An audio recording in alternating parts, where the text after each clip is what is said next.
ये फोंग उसका बर्थडे वाला पुराना सामान देख रहा होता है, जिसमें उसे एक फुटबॉल और एक चीनी मिट्टी का कलश मिलता है। वो उस कलश को बाहर निकालता है और जैसे ही उसे पहचानता है, उसके चेहरे पर हैरानी और उदासी आ जाती है। ये तो मेरे मम्मी पापा की अस्थियों का कलश है, वो चौंक कर बोलता है। लेकिन जैसे ही ये फंग कलश को हाथ में उठाकर देखता है, उसे कुछ बहुत अजीब लगता है। वो कलश को खोलता है और अंदर झांकता है। खाली! ये कलश तो पूरी तरह खाली है! वो डिसबिलीफ के साथ चिल्लाता है। ये फंग को भरोसा नहीं होता।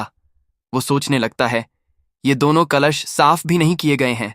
ऐसा लग रहा जैसे इनमें कभी कुछ रखा ही नहीं गया था। इसका मतलब क्या मम्मी पापा मरे ही नहीं थे? तभी वहां भागती हुई शाउटिंग आती है। वो बहुत घबराई हुई लग रही थी। ये फंग! वो तेजी से चिल्लाती है और उसके पास पहुंचकर हांफते हुए कहती है, जिस आदमी ने मुझ पर और भाभी पर अटैक किया था, वो हूबहू तुम्हारे डैड की उस फोटो जैसा दिखता है जो उनकी कब्र पर लगी है। शाउटिंग की बात सुनकर ये फंग की शंका और भी बढ़ जाती है।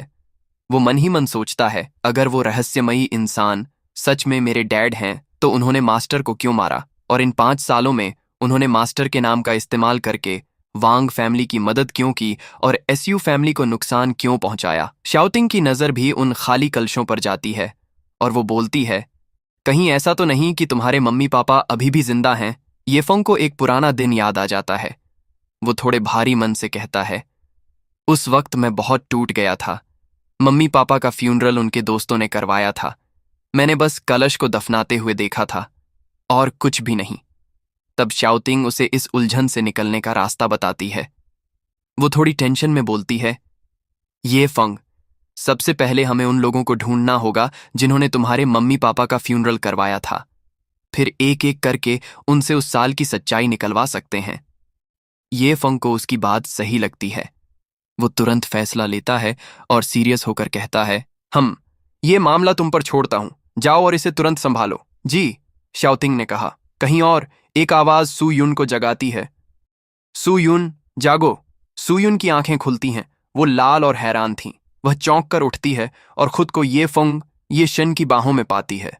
घबराकर वो कहती है, ये फंग, तुम वापस आ गए? अभी अभी कोई... ये फंग उसे शांत करता है। कोई बात नहीं, वो इंसान जा चुका है। क्या तुमने देखा कि वो कैसा दिखता था? सुयुन ने जवाब दिया, मैंने ठीक से नहीं देखा और बेहोश हो गई। क्या शाउटिंग ठीक है? बाद में ये फंग और सुयुन हाथ में हाथ डाले चल रहे थे। ये फंग ने कहा, वो ठीक है, मैंने उसे आराम करने के लिए कह दिया है। आज मैं तुम्हारे साथ डैड को देखने हॉस्पिटल चलूंगा। ठीक है, सुयुन ने कहा और फिर उदास होकर बोली, ये फंग, मुझे माँ की थोड़ी याद आ रही है। वांग फैमिली के साथ मेरी सगाई से माँ इतनी नाराज थीं कि वो जांगबे में मेरे नाना के घर वापस चली गईं। ये फोंग ने उसे दिलासा दिया। अब जब मैं वापस आ गया हूं तो कल हम जांगबे चलेंगे और माँ को वापस ले आएंगे और हमारा परिवार फिर से एक हो जाएगा। सुयुन ने हामी भरी। मुझे भी अपने नाना नानी की याद आती है। हम जांगबे जाकर कुछ दिन रुकेंगे। सीन एक हॉस्पिटल में बदल जाता है, जहां शाउटिंग येशन को रिपोर्ट दे रही थी। येशन, आपके माता पिता के अंतिम संस्कार में मदद करने वाले ज्यादातर लोग रहस्यमय तरीके से मर गए। सिर्फ एक व्यक्ति अभी भी जिंदा है और वो जांगबे में है, लेकिन उसकी पहचान की अभी और पुष्टि करनी होगी। तुम्हारे पास पुष्टि करने के लिए 3 दिन हैं, येशन ने आदेश दिया। जी, शाउटिंग ने कहा और फिर बोली, येशन, यह संभव है कि आपके माता और पिता वास्तव में अभी भी जीवित हैं। येशन ने गंभीरता से कहा, अगर डिवाइन फिजिशियन फैक्शन ने 5 साल पहले मेरे माता पिता की मौत को अपनी योजना के हिस्से के रूप में इस्तेमाल करने की योजना बनाई थी, तो उन्होंने यह नाटक उसी समय शुरू किया होगा। शाउटिंग सहमत हुई।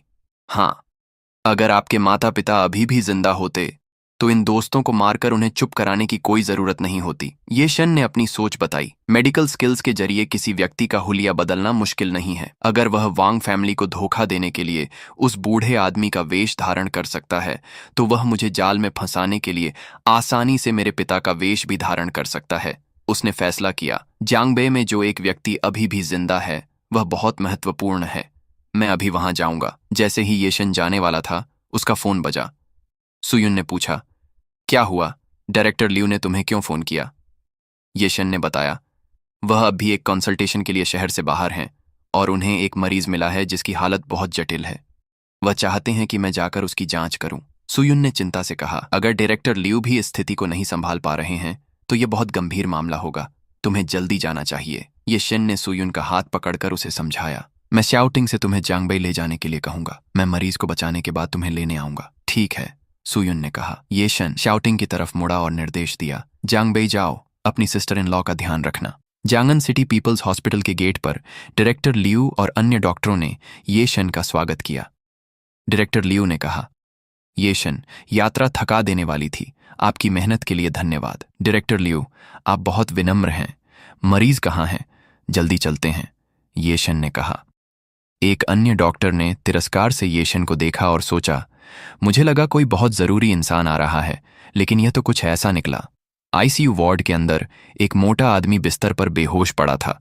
डायरेक्टर लियू ने बताया, ये शेन, इस मरीज का शुरुआती निदान दिल का दौरा है, जिसमें कई कॉम्प्लिकेशंस हैं और सभी महत्वपूर्ण अंग फेल हो रहे हैं। कारण अज्ञात है। ये शेन मरीज की जांच करने के लिए आगे बढ़ा और बोला, मुझे उसकी हालत जांचने दीजिए और मैं उसकी जान बचाने की पूरी कोशिश करूंगा।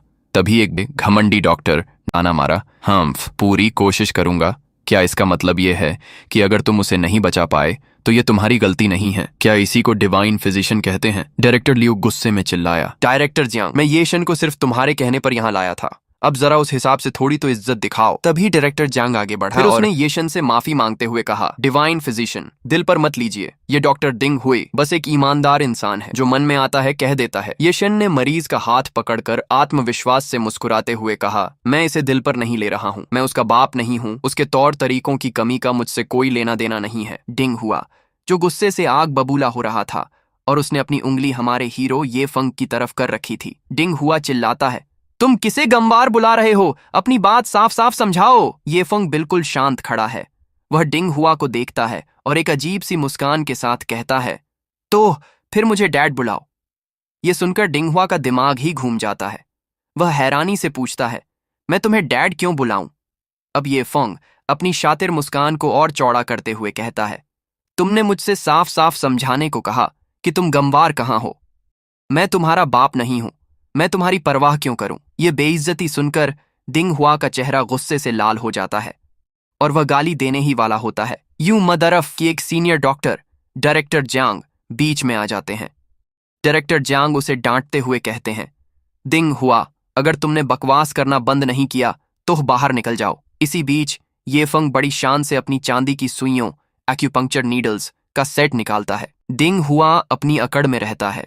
वह तंजिया अंदाज में कहता है, इस जमाने में भी कोई चाइनीज मेडिसिन इस्तेमाल करता है? यह आदमी पक्का एक ढोंगी है। अगर यह इस पेशेंट को ठीक कर देता है तो मैं इसकी सारी सिल्वर नीडल्स खा जाऊंगा। ये फंग बस मुस्कुराता है और कहता है, याद रखना जो तुमने अभी कहा। और फिर वह कमाल होता है जिसका किसी को अंदाजा नहीं था। ये फंग अपनी अद्भुत शक्ति, जिसे ची कहते हैं, उसे सुइयों को चलाता है और बेहोश मरीज पर लगाता है। अगले ही पल मरीज गहरी सांस लेता है और उसकी आंखें खुल जाती हैं। वहां खड़े सभी डॉक्टर्स के मुंह खुले के खुले रह जाते हैं। वह आपस में कहते हैं, बाप रे, ये आदमी तो सच में एक डिवाइन फिजिशियन है। सिर्फ 3 नीडल्स से उसने पेशेंट को होश में ला दिया। और एक दूसरा कहता है, और देखो, पेशेंट का रंग भी कितना सुधर गया है। एक और सीनियर डॉक्टर मन ही मन हैरान होते हुए सोचते हैं, यह तो अपनी चीज से सुइयों को कंट्रोल कर रहा है। इसकी मेडिकल स्किल्स के साथ यह जरूर नेशनल मेडिकल मास्टर्स की लिस्ट में शामिल होगा। ये फंग अब मरीज से बात करता है, क्या तुम डाइट पिल्स लेते हो? मरीज चौंकते हुए कहता है, हाँ, लेकिन आपको कैसे पता? ये फंग उसे चेतावनी देता है, उन डाइट पिल्स को लेना बंद कर दो, तुम्हारी जान जाते जाते बची है। वह एक नुस्खा लिखता है और कहता है, यह 5 दिन तक लेना, तुम ठीक हो जाओगे। मरीज उसका शुक्रिया अदा करता है। और इधर डॉक्टर जियांग मन ही मन सोच रहे होते हैं, हमारी लाखों की मशीनें फेल हो गईं, पर यह फंग ने सिर्फ कुछ चांदी की सुइयों से पता लगा लिया कि मरीज की हालत डाइट पिल्स की वजह से खराब हुई थी। और इधर डॉक्टर डिंग भाग रहा था। उसे अपनी हार बर्दाश्त नहीं हो रही थी। तभी ये फंग उसकी तरफ मुड़कर शांत लेकिन तीखी आवाज में कहता है, डॉक्टर डिंग, शायद आपको याद होगा कि आपने थोड़ी देर पहले क्या कहा था। ये फंग उसे उस शर्त की याद दिला रहा था जो डिंग हुआ हार चुका था। इससे पहले कि डिंग कुछ कहता, डायरेक्टर जांग उसके ऊपर चिल्लाने लगता है, डिंग हुआ, ये फंग से माफी मांगो। लेकिन हमारे हीरो ये फंग को ऐसी माफी की कोई जरूरत नहीं थी। उसने हाथ उठाकर कहा, रहने दीजिए, मुझे तुम्हारी माफी चाहिए भी नहीं। और फिर वो एक ऐसी बात कहता है जो डिंग हुआ के दिल में तीर की तरह चुभ जाती है। अगर कोई कुत्ता मुझे काट ले तो इसका मतलब ये नहीं कि मैं भी उसे पलट कर काटूं। इस भारी अपमान के बाद ये फंग वहां से चला जाता है, लेकिन डिंग हुआ के अंदर गुस्से और बदले की आग भड़क उठती है। वो मन ही मन कसम खाता है कि वो इस बेइज्जती को भूलेगा नहीं। और तभी, जैसे किस्मत भी यही चाहती हो, उसके पास एक रहस्यमयी कॉल आती है। कॉल करने वाला पूछता है, क्या तुम ये फंग को बर्बाद करना चाहते हो? मेरे पास एक तरीका है। डिंग हुआ की आंखों में एक शैतानी चमक आ जाती है। सीन शिफ्ट होता है एक आलीशान होटल के कमरे में। ये फंग होता है, उसका मकसद है अपने मास्टर या माता पिता के हत्यारे को ढूंढना। और ब्लैक ड्रैगन रिपोर्ट देता है कि दुश्मन बहुत चालाक है और कोई सुराग नहीं छोड़ रहा कि क्यों न वे सीधे उस संदिग्ध व्यक्ति को ही उठा लें जिसकी जानकारी उन्होंने जुटाई है। लेकिन ड्रैगन मास्टर जानता था कि ये एक जाल हो सकता है। वो सोचता है, अगर हमने जल्दबाजी की तो असली मास्टरमाइंड सतर्क हो जाएगा और उस अकेले गवाह को हमेशा के लिए चुप करा देगा। और तभी उसके दिमाग में एक बिजली सी कौंधती है। उसे एक शानदार प्लान सूझता है। वो पास बुलाकर कहता है, हम हंगामा करेंगे, इतना बड़ा हंगामा कि दुश्मन को लगेगा कि हम बस शोर मचा रहे हैं, और उसी शोर के बीच हम अपना असली काम करेंगे। जब सीन बड़ा होगा, लोग ज्यादा होंगे, तो हमारा किसी से भी मिलना शक पैदा नहीं करेगा। ये प्लान सुनकर उसके सहायक की आंखें भी चमक उठती हैं। ड्रैगन मास्टर उसे बताता है कि शहर के शक्तिशाली चीन फैमिली की मदद से इस प्लान को अंजाम दिया जाएगा। अगले ही दिन ये फंग जैसे ही बाहर आता है, अचानक हथियारों से लैस एक पेट्रोल टीम उसे चारों तरफ से घेर लेती है। माहौल एकदम टेंशन वाला हो जाता है। टीम का लीडर उस पे चिल्लाता है, क्या तुम ही ये फंग हो? हम पेट्रोल टीम से हैं और हम तुम्हें कानून के तहत गिरफ्तार करने आए हैं। अपने हाथ ऊपर करो वरना हम गोली चला देंगे। लेकिन ये फंग घबराने के बजाय शांति से उनसे पूछता है, तुम लोग कौन सी पेट्रोल टीम से हो? जवाब आता है, जियांगान सिटी पेट्रोल। अब तुम कोई भी सवाल पूछ सकते हो। ये सुनकर ये फंग सीधे मुद्दे पर आता है, जियांगन सिटी, मैंने ऐसा कौन सा कानून तोड़ा है? ऑफिसर सीधे जवाब देने के बजाय उससे एक सवाल करता है, क्या तुम कल जियांगन सिटी पीपल्स हॉस्पिटल में किसी मरीज का इलाज कर रहे थे? ये फंग थोड़ा हैरान होकर जवाब देता है, हाँ किया तो था, पर हुआ क्या है? और तब उसे वो चौंकाने वाली वजह बताई जाती है, जिस मरीज का तुमने इलाज किया था, आज सुबह 4 बजे के करीब उसकी मौत हो गई है और हमें शक है कि उसकी मौत का कारण तुम्हारा किया गया इलाज ही है। तुम पर बिना लाइसेंस के प्रैक्टिस करने और मरीज की मौत का इल्जाम है। हम तुम्हें गिरफ्तार करने आए हैं। ये फंग एक पल के लिए चौंकता है, लेकिन तुरंत समझ जाता है कि ये सब एक सोची समझी साजिश है। वो मन में सोचता है, ये नामुमकिन है जब तक कि किसी ने मुझे फंसाने के लिए जानबूझकर उस मरीज को न मारा हो। पुलिस उसे डराने की कोशिश करती है, लेकिन ये फंग के चेहरे पर डर की एक लकीर तक नहीं होती। वो शांति से अपना फोन निकालता है। पुलिस वाला जोर से चिल्लाता है, फोन नीचे रखो, फोन जमीन पर फेंक दो। लेकिन ये फंग, जैसा कि उसके चेहरे के हाव भाव से लग रहा है, बिल्कुल भी डरता नहीं है। और तभी वो थोड़ा सीरियस हो जाता है और कहता है, क्या आप मुझे सिखा रहे हैं कि चीजें कैसे करनी है? इधर पुलिस वाले की हालत खराब हो जाती है। वो घबराया हुआ दिखता है, शायद थोड़ा पसीना भी आ रहा है, और उसके मन में एक ही बात चल रही होती है, धिक्कार है, इतना भयानक दबाव। ये फंग फिर से अपने फोन की तरफ देखता है। फोन बज रहा है। दूसरी तरफ से घबराए हुए डायरेक्टर ल्यू की आवाज आती है, जो उसे मरीज की मौत और पुलिस के आने की खबर देते हैं। ये फंग उन्हें शांत कराते हुए कहता है, आप चिंता मत कीजिए, मैं इसे संभाल लूंगा। फिर वो फोन काटकर पुलिस ऑफिसर की तरफ मुड़ता है और एक रहस्यमयी मुस्कान के साथ कहता है, चलो मैं तुम्हारे साथ चलता हूँ। पर तुमने सुना तो होगा, भगवान को बुलाना आसान है पर उन्हें वापस भेजना बहुत मुश्किल। हेल्थ ब्यूरो में डायरेक्टर जियांग पर चिल्लाया जा रहा था। हेल्थ ब्यूरो के ऑफिस में डायरेक्टर और एक और ऑफिसर बहस कर रहे होते हैं। डायरेक्टर जियांग, एक ऑफिसर गुस्से में चिल्ला रहा होता है, अब तो पेशेंट के घर वाले सीन क्रिएट कर रहे हैं और तुम्हारे सर्वेलेंस कैमरास भी अचानक खराब हो गए। क्या ये सब इतना कोइंसिडेंस है? डायरेक्टर जांग पसीना पोंछता हुआ घबराया सा बोलता है, ये मुझे नहीं पता क्या हुआ। कल एक डिवाइन फिजिशियन ये फंग ने पेशेंट का इलाज किया था। तो सामने से डायरेक्टर तेज आवाज में कहता है, ये फंग? बिल्कुल, कल डिंग हुआ ने डेप्यूटी डायरेक्टर से कह के ये फंग की मेडिकल क्वालिफिकेशंस चेक करवाई थी और पता चला कि वो बिना लाइसेंस के प्रैक्टिस कर रहा है। वो ऑफिसर गुस्से से अपनी कुर्सी से उठता है और टेबल पर हाथ पटक के चिल्लाता है, जांग लाइवांग, तुम इतने केयरलेस कैसे हो सकते हो? एक बिना लाइसेंस वाले आदमी को ट्रीटमेंट में शामिल करवा दिया।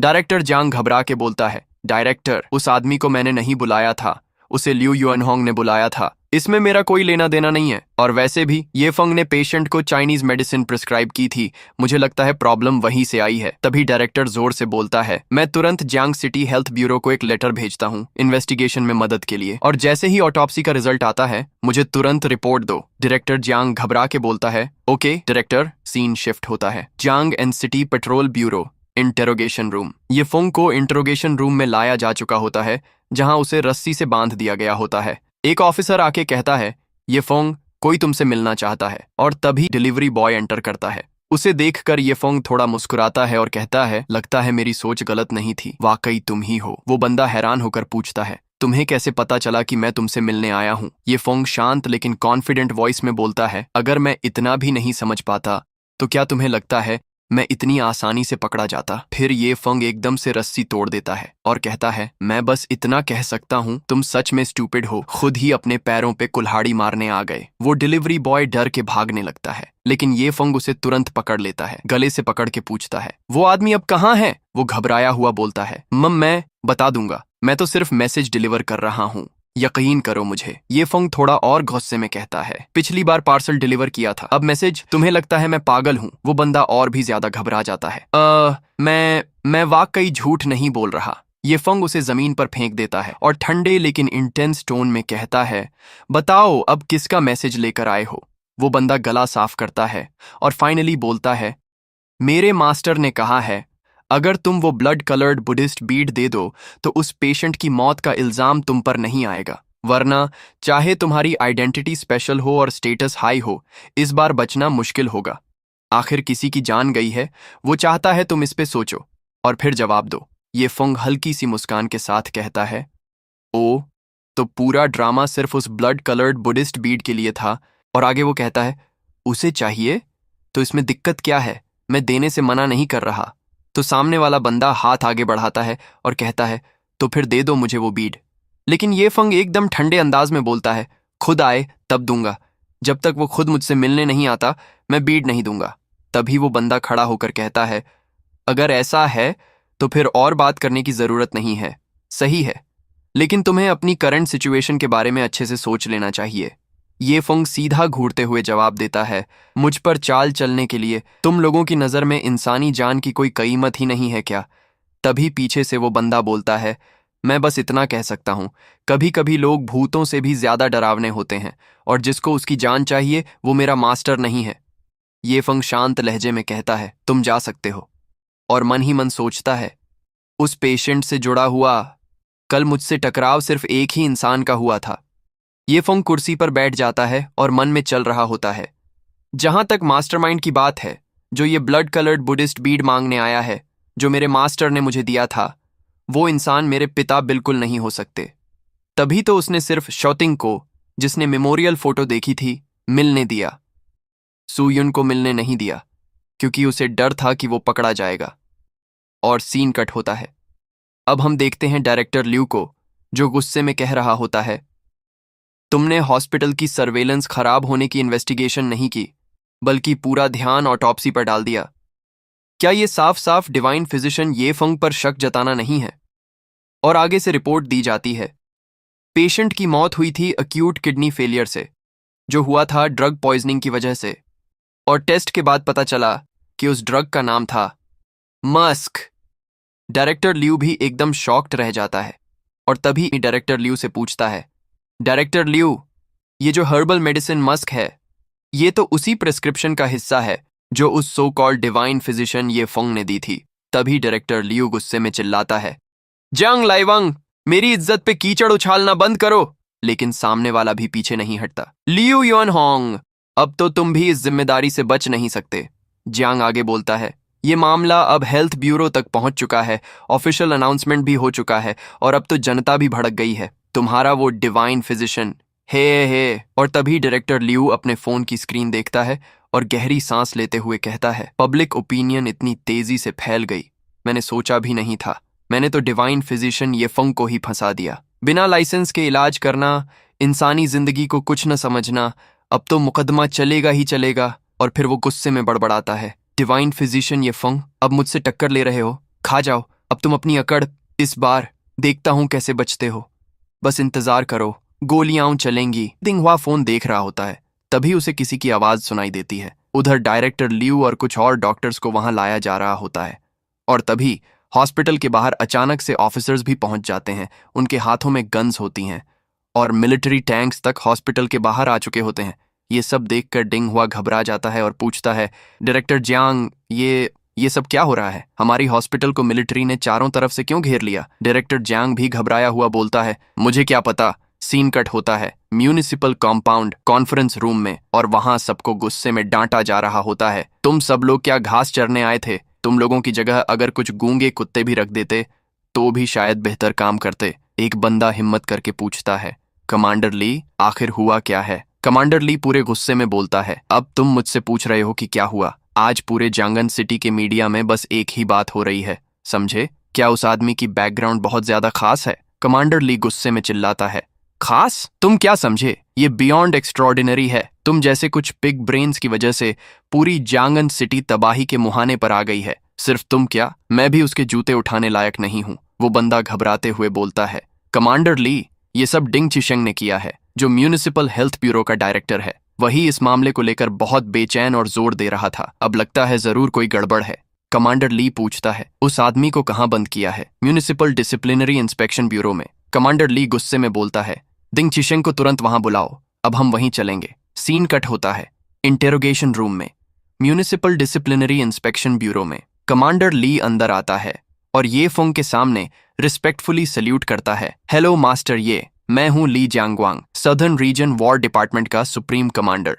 ये फोंग उबासी लेते हुए कहता है, तो तुम ही हो वो फेमस कमांडर ली? कमांडर ली ऑलमोस्ट गिरते हुए बोलता है, मास्टर ये, वो टाइटल तो आप जैसे महान व्यक्ति को शोभा देता है। मुझे बस ली जियांगवांग कहिए। नहीं, मुझे बस लिटिल लाई कहिए। मास्टर ये, लिटिल लाई आपको लेने आया है। ये फोंग पूछता है, ले जाने का मतलब? कहाँ? कमांडर ली हाथ जोड़ते हुए कहता है, जहां आप जाना चाहें बस बताइए। ये फोंग बोलता है, मुझे कहीं नहीं जाना। अभी मैं एक अपराधी हूं जो अपना सज्जा सुनने के इंतजार में है।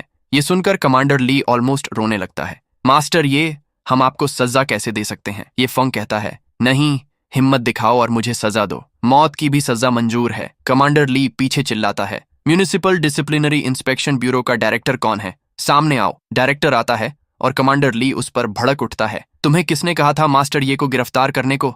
बोलो, अपनी नौकरी बचानी है या नहीं? और ये सुनते ही डायरेक्टर बेहोश होकर गिर पड़ता है। कमांडर ली उसे घसीटने को कहता है, इसको बाहर फेंको, कल से इसकी नौकरी खत्म। तभी ये फंग पीछे से कहता है, उसे बुलाओ, जिसने सुबह मुझे गिरफ्तार किया था, उसे पूरी जानकारी होगी। और कमांडर ली वो ऑफिसर से कहता है, तुम ही थे जिसने मास्टर ये को जांगान बुलाया? तभी वह ऑफिसर कहता है, नाइंसाफी, ये तो सीधी नाइंसाफी है।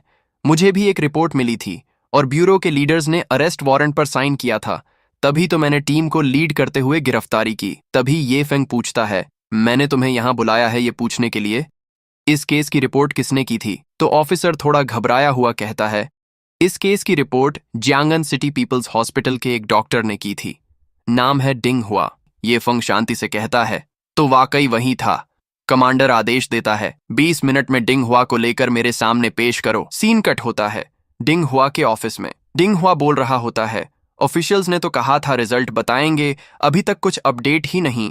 तभी ऑफिसर्स अंदर घुसते हैं। डिंग हुआ को गिरफ्तार करो। डिंग हुआ चिल्लाता है, किस अधिकार से? मेरा अंकल म्युनिसिपल हेल्थ ब्यूरो का डायरेक्टर है। ऑफिसर कहता है, तेरा अंकल तो सिर्फ डायरेक्टर है, अगर वो प्रोविंशियल गवर्नर भी होता तब भी आज तुझे नहीं बचा पाता। डिंग हुआ शॉक्ड रह जाता है, तुम बकवास कर रहे हो। सीन शिफ्ट होता है इंटेरोगेशन रूम। डिंग हुआ चीखता है, अंकल मुझे बचाओ, क्या हो रहा है ये सब? उसका अंकल गुस्से में उसे थप्पड़ मारते हुए बोलता है, मरना है तो अकेले मर, मुझे अपने साथ मत ले डूब। इस बार सब खत्म हो गया और सब तेरी वजह से। बेवकूफ। डिंग हुआ शॉक्ड रह जाता है। उसे धक्का देकर ये फोंग के सामने लाया जाता है। क्या सोच रहा है? अंदर जा। डिंग हुआ अंदर आता है और चिल्लाता है, तुम मुझे किस गुनाह में गिरफ्तार कर रहे हो? मैंने क्या कानून तोड़ा है? ये फोंग कामली जवाब देता है, लगता है जब तक ताबूत नहीं देखोगे रोना नहीं आएगा। उसके सामने सीसीटीवी फुटेज चला दी जाती है। तू समझा था फुटेज डिलीट करके बच जाएगा?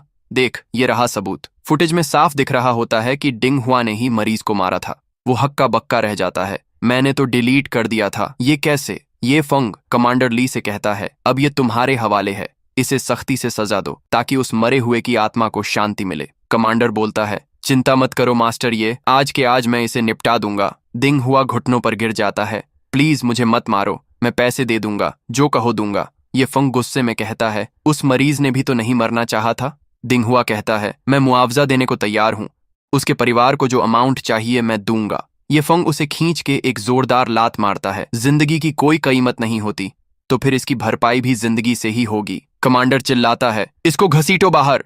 सीन कट होता है। कमांडर ली से ये फंग कहता है, इस मामले में जनता को एक संतोषजनक जवाब मिलना चाहिए। कमांडर ली हाथ जोड़कर कहता है, मास्टर ये निश्चिंत रहें, मैं जरूर पूरा न्याय करूंगा।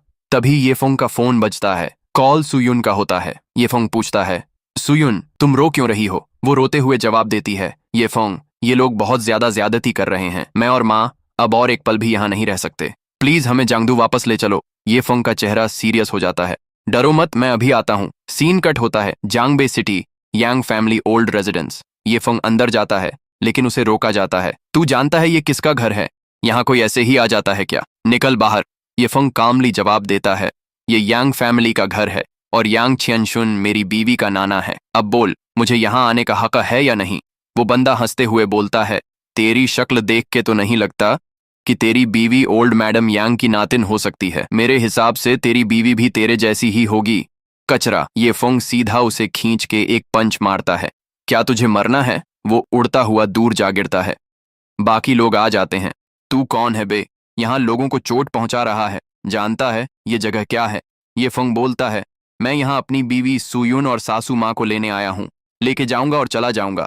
वो पूछता है, तू कहीं कैपिटल का यंग मास्टर युएन तो नहीं? ये फंग कहता है, यंग मास्टर युएन नहीं, तुम गलत समझे।